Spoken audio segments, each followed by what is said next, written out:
Hello everyone and welcome back to I Completed 80s Music. I'm your host, the 80s Mixtaper, and today we plunge into the second half of Playlist 26.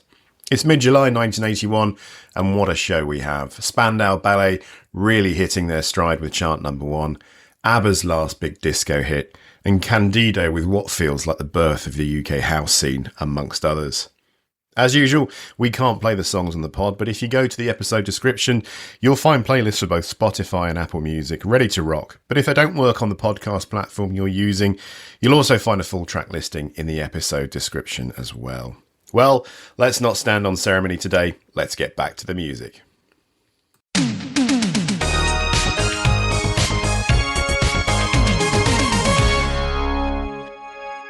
Alright folks, we last left Kate Bush back in 1980 with Army Dreamers, that haunting, waltzing tragedy where she's crooning about squandered youth and war's grim toll, all wrapped in this deceptively simple folk pop package. Now we've arrived at June the 21st, 1981, and Kate's back with Sat in Your Lap, the lead single from her fourth album, The Dreaming, which won't even drop until September 1982. This is Kate untethered, folks. Wild, percussive, and swinging for the fences with a song that's less a pop single and more a sonic beating. This is track 8, Playlist 26.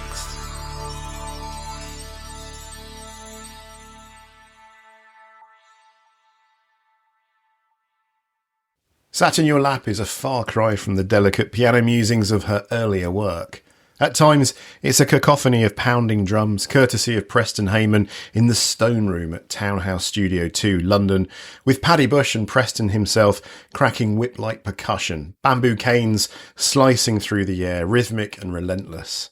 Kate's on lead and backing vocals, hammering away at the piano and Fairlight CMI, that cutting-edge synth sampler she'd been toying with since Never Forever. Critic Simon Reynolds nailed it, calling it an avant-pop stampede of pounding percussion and deranged shrieks, a sister song to Public Image Limited's Flowers of Romance.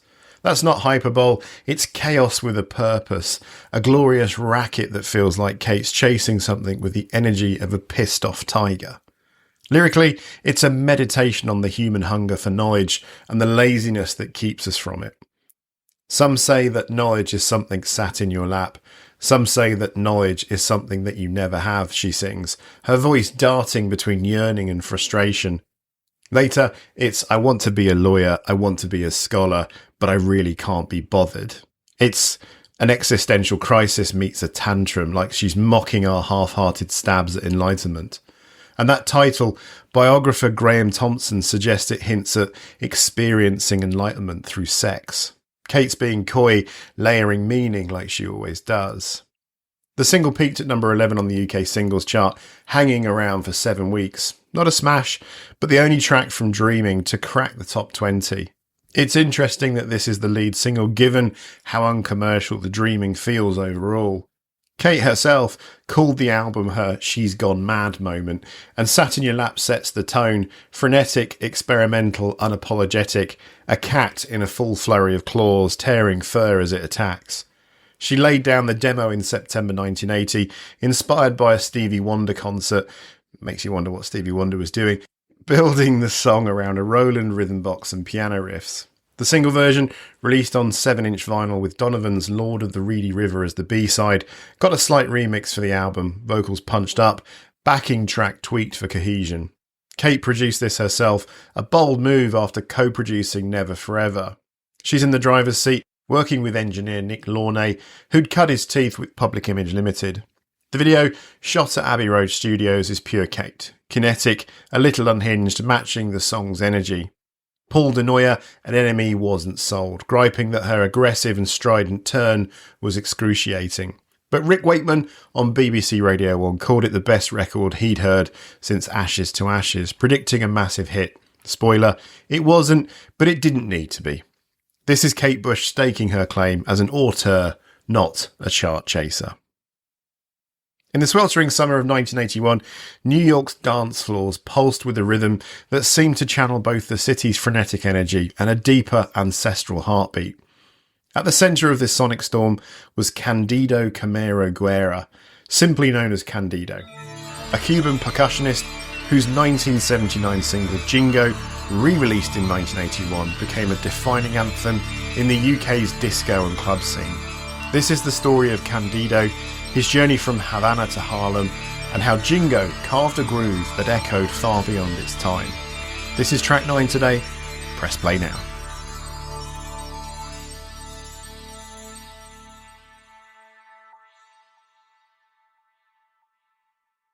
Candido was born on April the 22nd, 1921 in San Antonio de los Banos, Cuba, a small town where the rhythms of Afro-Cuban music were as natural as breathing.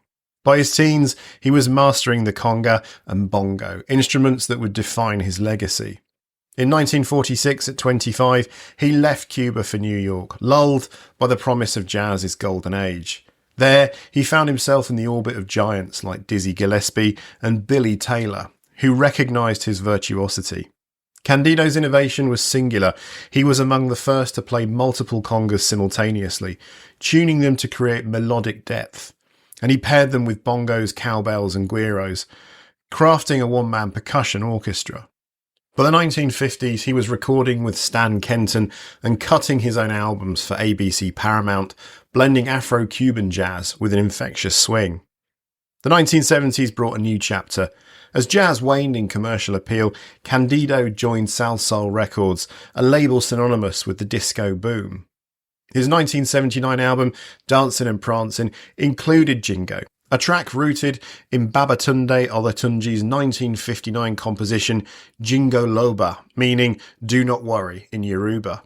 Candido's version, recorded in 1979 but released as a 12-inch single in the UK in June 1981 on Excalibur Records under the Sal Soul label, was a revelation. Remixed by David Rodriguez Jr., the track stretched to 9 minutes and 55 seconds, is extended format perfect for DJs spinning in sweat-soaked clubs. The B-side featured Dancin' and Prancin', but it was Jingo that ignited the dance floors. The single's UK chart performance was modest. Jingo only peaked at number 55 in the UK charts, but lingered for weeks as a club staple. Its infectious percussion, Candido's congas driving a relentless groove, made it a favourite amongst DJs. The track's lyrics, drawn from Olatunji's original, were minimal but hypnotic, rooted in African rhythms rather than the narrative style of Candido's other work. Candido's Jingo was a bridge between disco and the emerging house music scene. By the mid-1980s, house music was bubbling up in Chicago, and tracks like Jingo were foundational. Its layered percussion and driving bass line resonated with early house producers who sampled and remixed it. A 1999 re-release climbed to number 21 on Billboard's Hot Dance Club Play chart, evidencing its enduring appeal. Johnny Vicious's 2020 Drums of Candido vocal mix further cemented its legacy, layering vocals over Candido's rhythms for a new generation of clubgoers. As all music notes, Candido's Sal Soul recordings remain in rotation by DJs in the US, a testament to their influence on house and dance music. Candido himself was no fleeting figure. He performed into his 90s, his hands still conjuring fire, as documented in the 2006 film Candido, Hands of Fire. He died in 2020 at age 99, leaving a legacy as a pioneer of Afro-Cuban jazz and a catalyst for dance music's musical evolution. Jingo was more than a song. It was a pulse that carried his Cuban roots into the global club scene, proving that rhythm could transcend borders and decades. For track 10, we arrive in Detroit in the mid-1960s, a city pulsing with Motown's golden era, where a young boy named Carlton born May the 21st, 1953, first found his voice. Barely 10 years old, he was already singing in church, his soulful notes catching ears beyond the pews. By 1964, at just 11, he stepped into a recording booth for Lando Records, cutting tracks like I Think of How I Love Her, I Love True Love, marketed as Little Carlton, a nod to Stevie Wonder's Little Stevie moniker. The young singer was a calculated bet by label execs hoping to ride Motown's wave. Those early singles, including So What and Don't You Need a Boy Like Me, found local traction in Detroit, but didn't break nationally. Still, they marked the start of a career that would see Carlton navigate the choppy waters of the music industry for nearly 2 decades before his defining moment in 1981 with She's a Bad Mama Jama, She's Built, She's Stacked. This is track 10, press play now.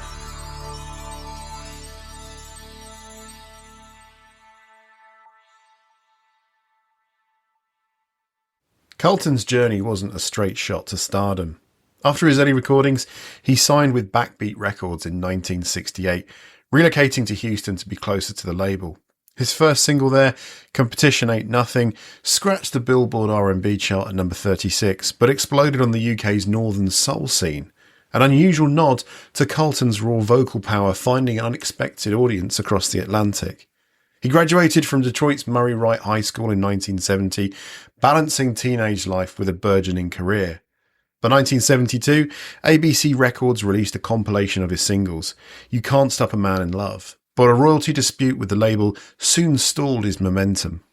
A brief stint with Mercury Records in 1977 yielded just one single, and for years, Carlton struggled to secure a new deal. It wasn't until soul singer Leon Hayward stepped in, helping him land a contract with 20th Century Records, that Carlton's career found new life. Enter 1981, and Carlton, now 28, was poised for a comeback. His single, She's a Bad Mama Jama, She's Built, She's Stacked, written and produced by Hayward, dropped a groove-heavy blend of boogie, synth-funk and R&B that captured the early 80s shift from disco to something slicker, funkier. The song's bass line, a thumping heartbeat, drove its infectious energy. As Carlton sang, She's a bad mama jamma, just as fine as she can be. Her body measurements are perfect in every dimension. She's got a figure that's sure enough getting attention.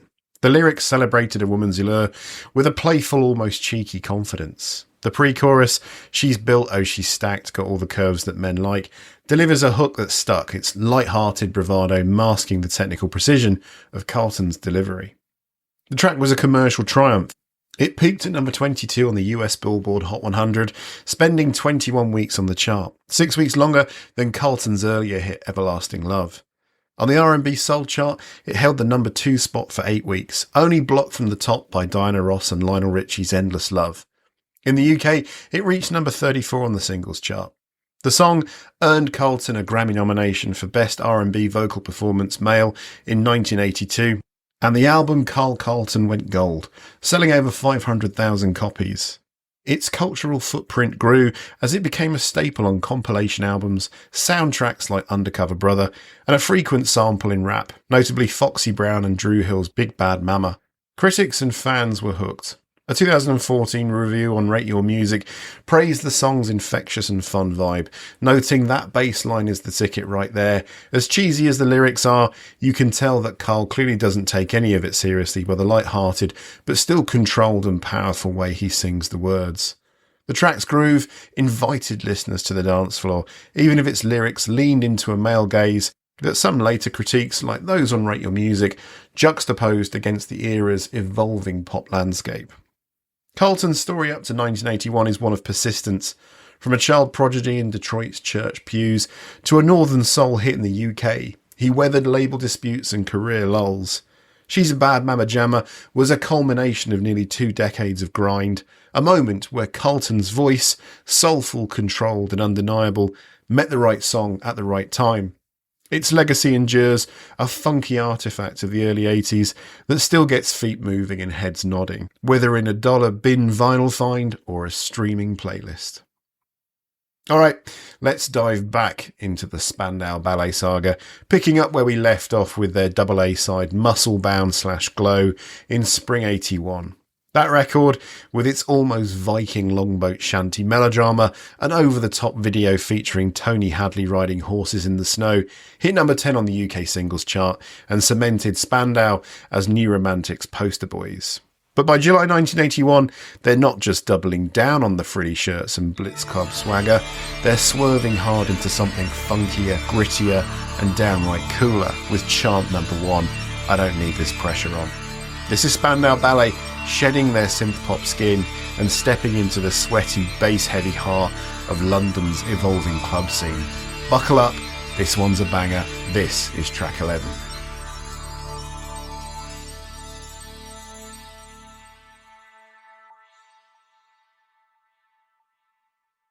Chant number 1 dropped on July the 10th, 1981 as the lead single from their sophomore album Diamond. And it's a straight-up love letter to Soho's Le Beetroot, the nightclub where the in-crowd traded pirate boots for sharp suits.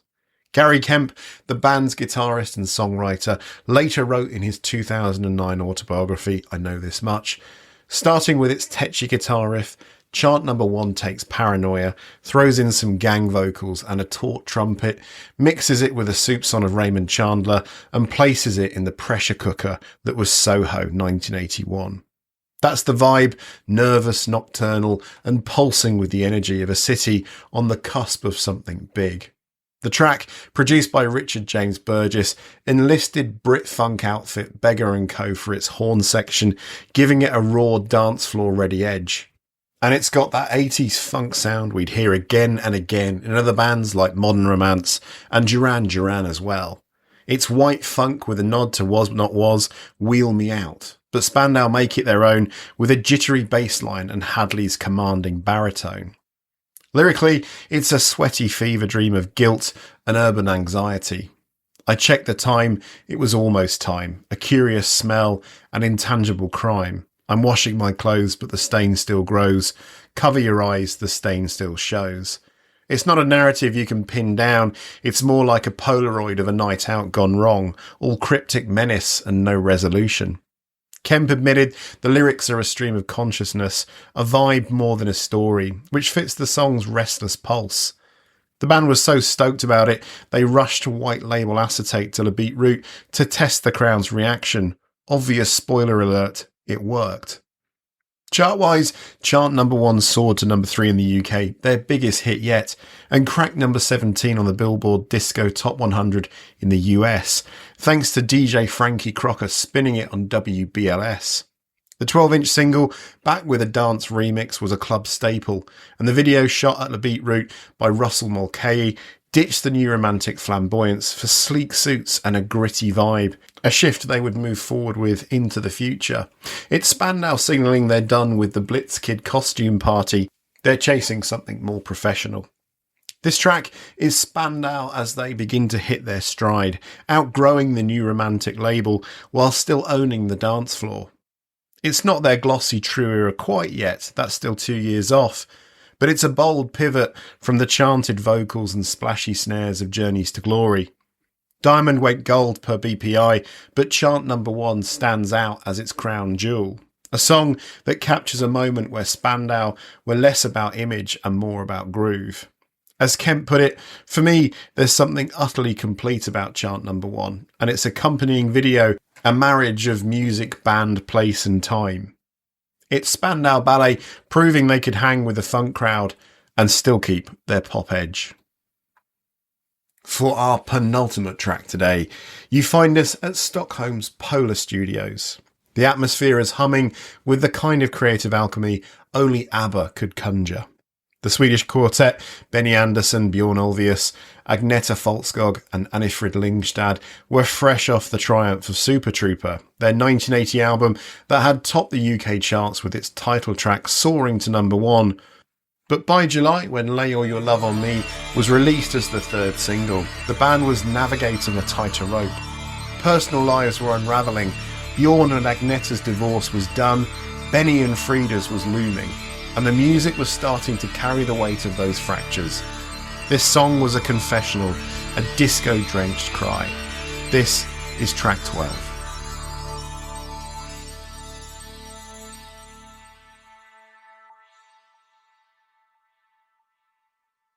The track, penned by Bjorn and Benny, is a sonic shift for the band. Abba leaned hard into synths, creating a relentless, almost hypnotic beat that feels like a heart racing. Recorded in early 1980, it's a bridge between disco's fading glow and the pop future. Agneta's lead vocal, layered with Frida's harmonies, carries a raw edge. The lyrics are stark compared to the joyous celebration of most of Abba's other work. I wasn't jealous before we met, now every woman I see is a potential threat.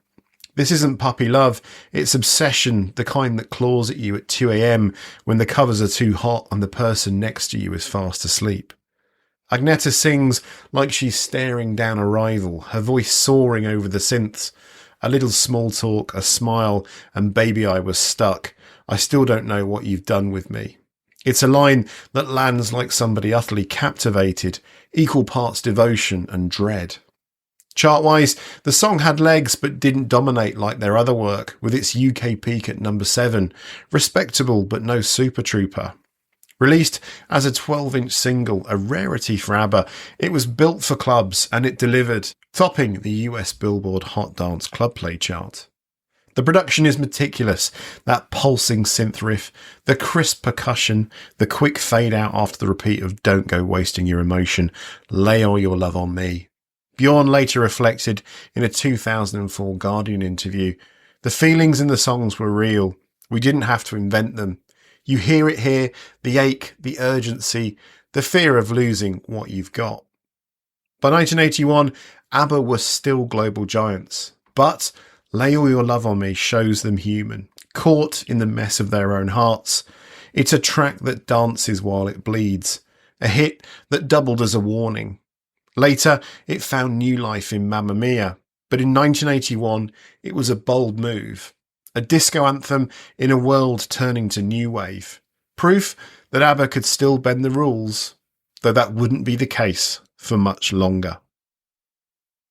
For our final track today, we're back in the UK music scene at a time when it's a tangle of wires and synthesizers still buzzing from the new wave explosion.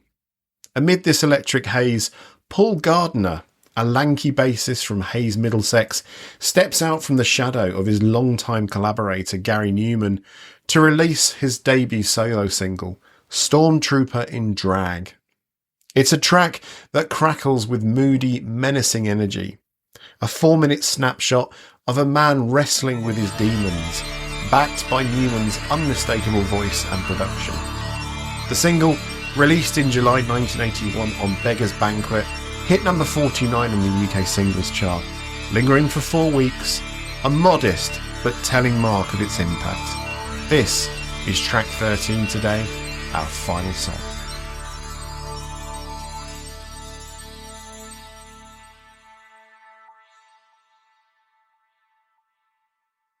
Paul Gardiner was born on May the 1st, 1958 in a working-class corner of West London.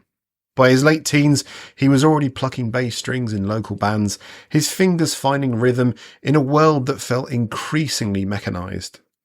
In 1976, while playing with a group called the Lasers, he crossed paths with a young guitarist auditioning under his real name, Gary Webb, soon to become Gary Newman. The two clicked, their shared restlessness forging a bond. When Newman left the Lasers, Gardiner followed, and together they formed Tubeway Army, with Newman's uncle Jess Lydiard on drums. Adopting the pseudonym Scarlett, Gardiner laid down the pulsing bass lines that would define the band's early sound. Signed to Beggar's Banquet in 1977, Tubeway Army released their first single, That's Too Bad, in February 1978, a gritty punk-inflected track that hinted at the electronic future they'd soon embrace. By 1979, Tubeway Army had morphed into a synth-driven juggernaut, with Newman at the helm. Their album Replicas and the single Our Friends Electric topped the UK charts, and Gardiner's bass was the steady heartbeat beneath Newman's icy vocals and Moog synthesizers. As Newman transitioned to a solo career with The Pleasure Principle and its hit Cars, Gardiner remained a constant, his bass lines grounding the futuristic soundscapes. But by 1981, Newman announced a temporary retirement from touring after a series of Wembley Arena shows, leaving Gardiner at a crossroads. For the first time in their 4-year collaboration, the two friends co-wrote a song, and the result was Stormtrooper in Drag, a track that carried the weight of their shared history and Gardiner's personal struggles. The single, credited to Gardiner but featuring Newman on lead vocals, bass, guitar and production, is a curious beast. It's not quite Tubeway Army, not quite Newman's solo work, but something darkly intimate, more personal.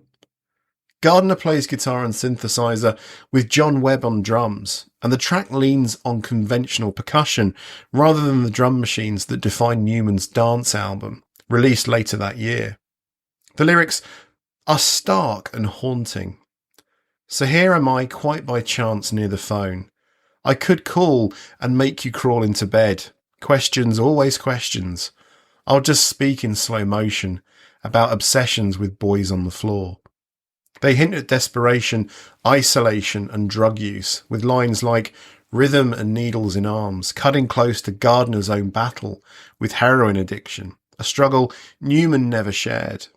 The B-side Night Talk, another Gardiner-Newman co-write, dives deeper into addiction's toll.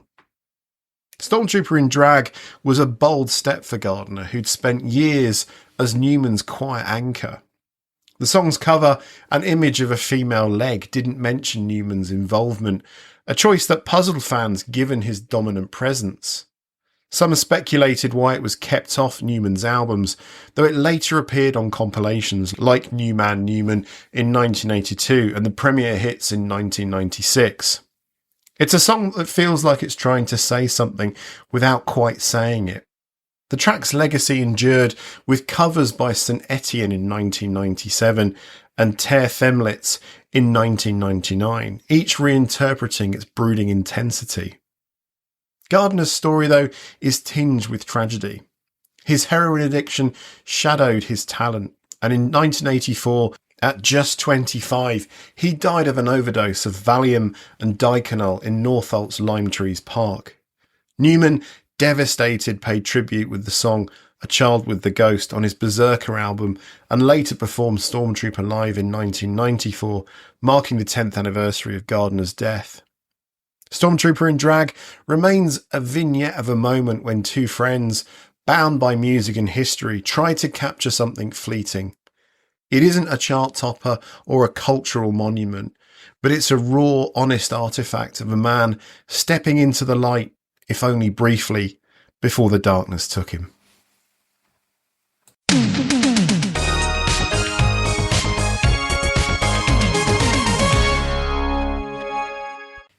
So that's it for Playlist 26. We hope you've enjoyed all the great songs from this episode. But fear not, because we're back next week and Playlist 27 is an absolute stonker. It might be the biggest one yet, as we get Tempted by Squeeze, Girls on Film by Duran Duran, Green Door by Shaky, Happy Birthday by Stevie Wonder, and Tainted Love by Soft Cell, amongst others. How's that for fan service? If you'd like to contact the show for any corrections, recollections, or any other shout-outs, please do get in contact on the socials as 80s Mixtaper, that's 80s. Or if you're old school like me, do email in to completed80s@aol.com. Again, that's completed80s@aol.com. And as always, if you can leave us a cheeky review on your pod platform of choice, it all goes a long way. Anyway, until next week's amazing episode, have a great week. Take care.